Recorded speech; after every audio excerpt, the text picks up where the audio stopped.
Well, it's been a couple of weeks, I guess, since I've done one of these check-ins on the math subreddits for some interesting calculus 1 through 3 types of problems to take a look at. And so I had a back and forth with somebody working on an absolute extreme problem from multivariable calculus. And so I figured, why not give a walkthrough of how these things tend to work. So the question that was originally posed, the screenshot sort of picked up at the start of the problem without a full problem statement, but I'm guessing it went something like this. Find the absolute extremes of this function that's quadratic in x and y over a region which was a triangular region, and it had a slanted boundary, a vertical boundary, and a horizontal boundary. Okay, so I'm not going to talk about this problem specifically, but I'm going to do one that's kind of similar, and then it should cover both stories, right? So we're going to look for the absolute extremes of the function xy minus x minus 3y over a region that's going to be a triangle, and it's got vertices at the origin, at 0, 4, and at 5, 0. So let's first talk about the story of these absolute extreme problems, because we're talking about surfaces now. We have a function of x and y, and so the graph of that presents a surface.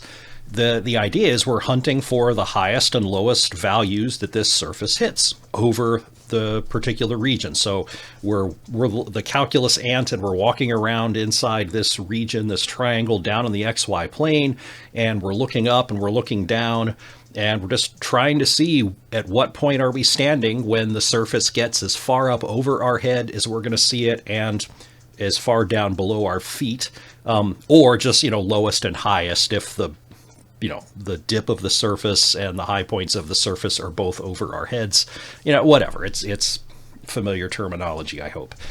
So the story here is very similar to the story of finding absolute extremes in Calc 1. It's just unfortunately a lot more work. Okay, so let's have a flashback to Calc 1 and how those problems went. So you were told, here is y equals 3x cubed minus 4x squared plus 5x plus 6, and we're going to find the absolute extremes of that function between x equals negative 1 and x equals positive 5. Okay, I just made that up. So what we're doing here is we're going to couple just a general search for critical points where the derivative is equal to 0, with restraint to the particular interval that we are interested in. So in Calc 1, you're given a function, you're given an interval. You're going to take your function, find its derivative, and ask, where is this derivative equal to 0? That's going to locate places where you have a local minimum or a local maximum, but this function could just kind of keep going up, up, up, up once you get past those locations, or the function could go down, down, down, down, down. And so when you specify an interval as well, it could be that even when you've discovered a local extreme, a local maximum or a local minimum, that curve just kind of goes in one direction up or down. So by the time you get to the ends of your interval, the values of the function are higher or lower than what they were at that little local bubble, whether it was a bubble up or a bubble down. So you have to find the critical points, but then you also have to go to the endpoints of the interval and check out what value did the function reach by the time it got out here to the ends of the intervals. And so the overall flow was you find where the first derivative is equal to 0. You're going to throw out any of those that are outside of your interval because you won't care. These are locations where we have local extremes, local maximums or minimums, meaning they're the highest and lowest points in their little neighborhood, but not necessarily over the full interval. So you start keeping track. What was the value of the function at these critical points? Okay, and then you go out to the endpoints of the interval and calculate the value of the function there.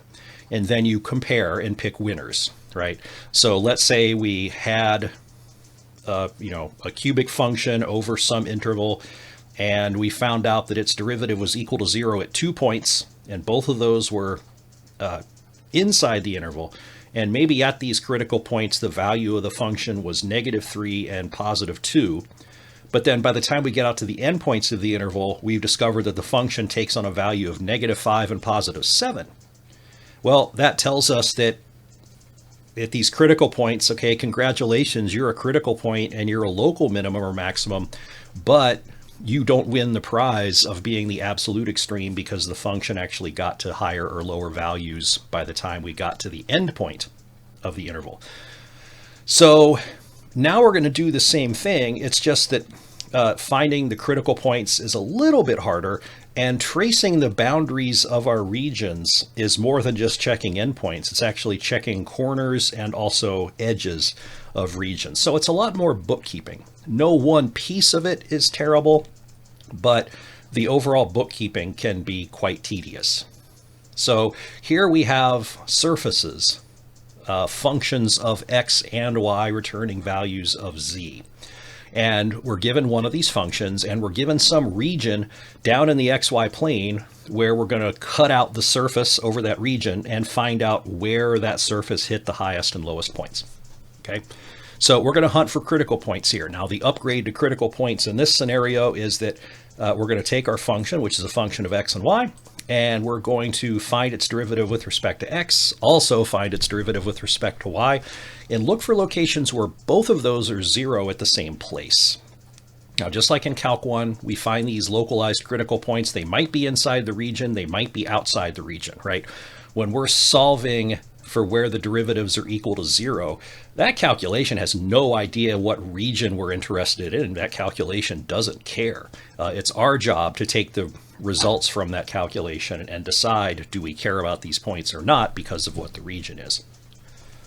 So we take our list of critical points that we found and we select the ones that are inside the region and give the boot to the ones that are not.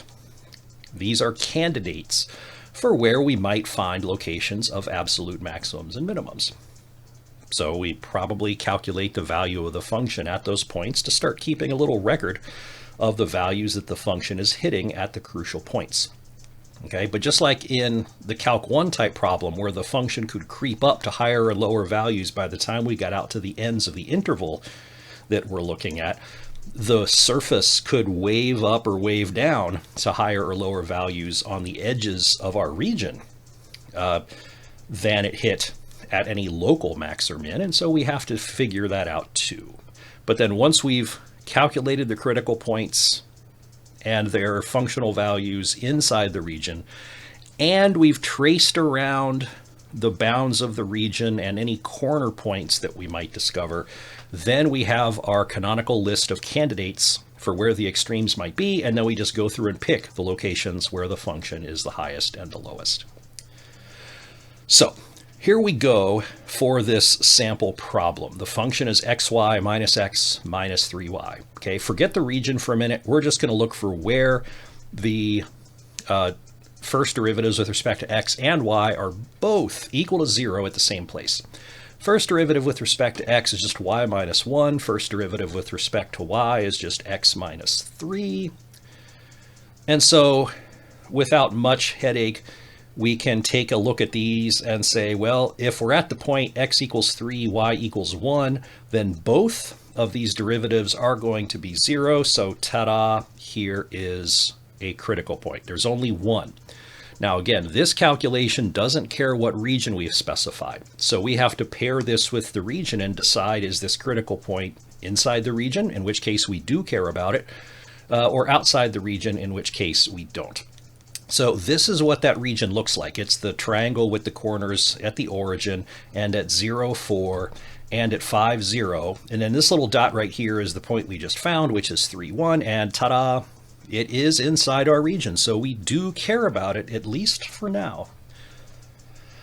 The edges of this region are going to have to be described by their equations. Now this base right here, that's just the line y equals 0 in between x equals 0 and x equals 5. This edge is just y equals 0, sorry, x equals 0 from y equals 0 to y equals 4. And then this slanted line is easy to put together because of the intercepts. It's y equals -4/5 x plus 4. Okay, so the places where we might find our absolute extremes are critical points from inside the region. We found one. The corners of the region. Now, this is the direct analog of checking the endpoints of your intervals in Calc 1. At this corner, and at this corner, those, if the function's surface is kind of shifting upwards, those corners are where we're going to hit the largest values of all the, or lowest in, in this vicinity, in the vicinities near the corners. So we have to check the corners of the region. So right now there would be the critical point, 3 corners. So that's 4 points that we have to worry about. We also have to trace this set of 3 boundaries one at a time, which takes a while sometimes, but you just got to do what you got to do. And find out, let's say, this left edge over here, going from the origin up to the point 0,4. Maybe there's a location on this edge where it's not a full-blown bowl type minimum that our derivative search would have come up with, but maybe it's a place where the surface, just like a gutter, just kind of comes down and goes back up. And that type of shape would possibly lead to an extreme, an absolute minimum. So we have to track those possibilities down as well. Okay. So let's start with, well, that critical point we found. The value of the function at that critical point is -3.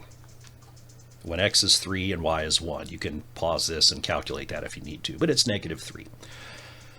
The corners of our region were 0, 0, 0, 4, and 5, 0. The value of this function at each of those points is 0, -12, and -5. And so immediately we know that we don't care about this point anymore. We don't care about the critical point. We're looking for absolute extremes. Well, at this critical point, the function hits -3, so there's a little, a little bowl there where the surface goes down to -3. But one of these corners, the function is down to -12. In fact, there's another corner where it's down to -5 too. So this -3 is not the lowest value that this function takes on everywhere over the entire region. I mean, congratulations, you're a local critical point, you're a local minimum, but you don't win when we're looking for the absolutely highest and lowest values this function hits everywhere over the region.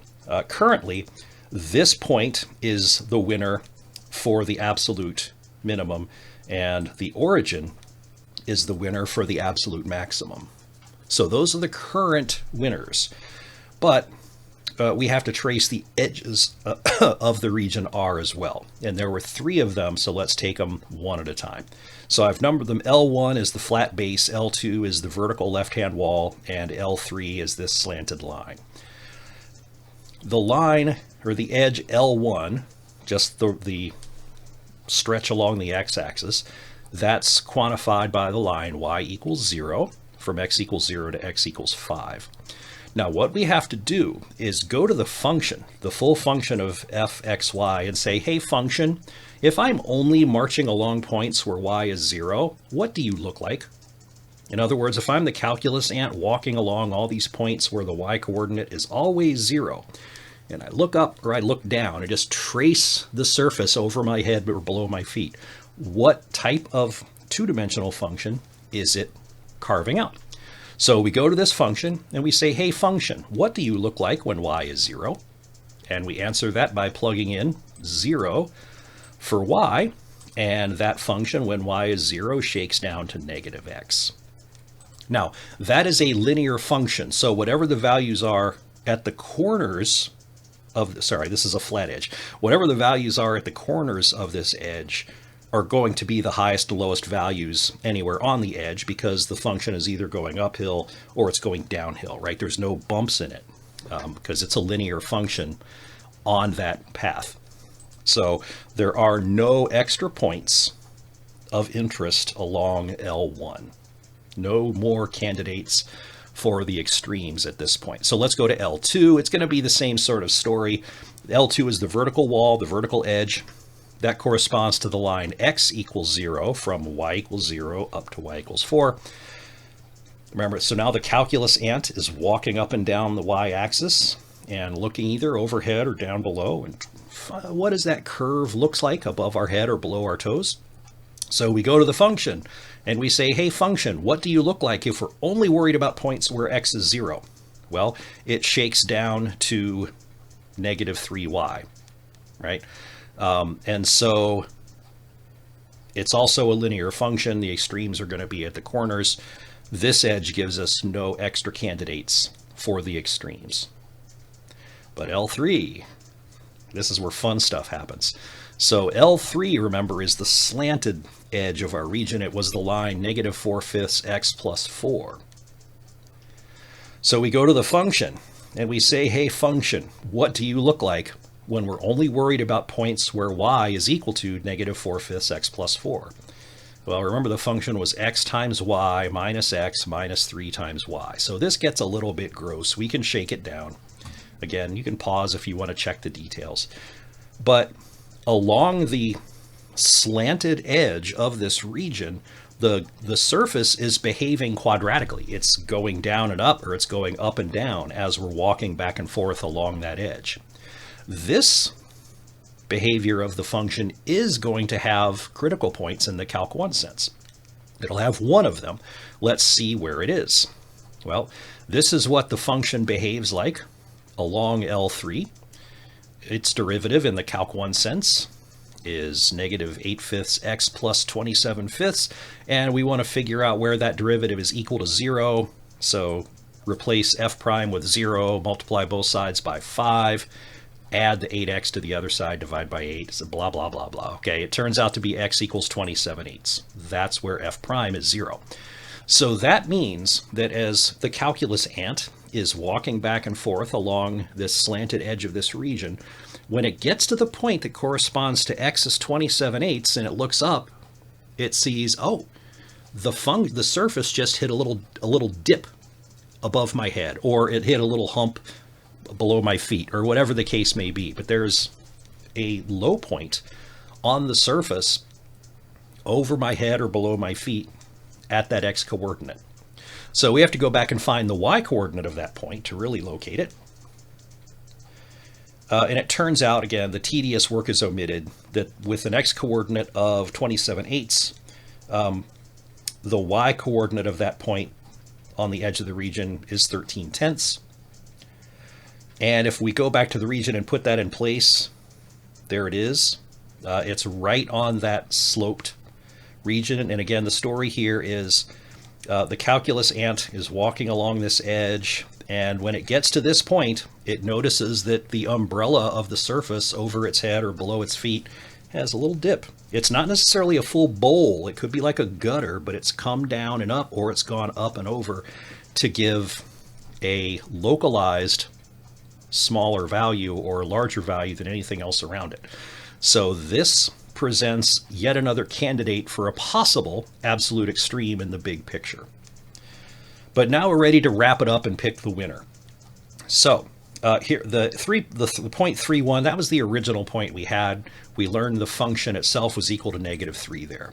We looked at the three corners of our region, and we got functional values of 0, -12, and -5. And that meant, well, we don't care about this point anymore at 3,1 because it cannot be the winner for absolute max or absolute min because there are values of the function below it and above it. We also just discovered one other candidate that could be an absolute extreme. When we go to that point and calculate the function, again, the details are omitted, but the value of the function is -231 over 80. That's a hair less than -4. Okay, so we compare this value to the ones we already have. Are there functional values at the corners which are bigger than this? Well, absolutely, right there at the origin. Are there functional values which are less than this? Absolutely. Actually, both of those are going to be less. So we found a candidate, but it turned out to not be a winner. And so overall, we have the winners. The absolute minimum is located at the point 0,4, where the function hits a value of -12, and the absolute maximum has a winner, and it's at the origin, where the value of the function goes all the way up to 0. And if you have a plotting tool, you can go plot the surface xy minus x minus 3y, and you'll see that the surface is at -z coordinates, although at the origin it will hit 0. And at the point 0.04, it will dive down to negative 12, and the surface will be trapped in between those values everywhere else over our region. And so there we have discovered the absolute extremes. Whew, and that's how it goes.